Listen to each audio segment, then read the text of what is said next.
हा कागदी कप म्हणून याच्यामध्ये आपण चहा पितो. या कागदी कपाच्या आतून प्लास्टिकची एक लेअर असते.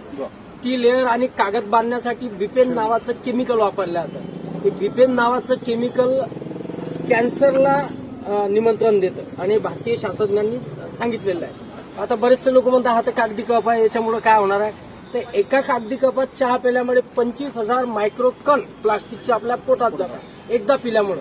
दिवसातून जर अशी 4 वेळा चहा पिली तुम्ही या कपामध्ये तर 1,00,000 मायक्रोकण प्लास्टिकचे आपल्या पोटात जातात. ते गेल्यामुळे तुम्हाला 100% कॅन्सर होतो म्हणजे होतो, त्यात काही दुमत नाही. आणि तुमच्याकडे जर समजून घ्या कॅन्सरचा इलाज करण्यासाठी करोडो रुपये असतील तर आपण नक्की घ्या, काही हरकत नाही.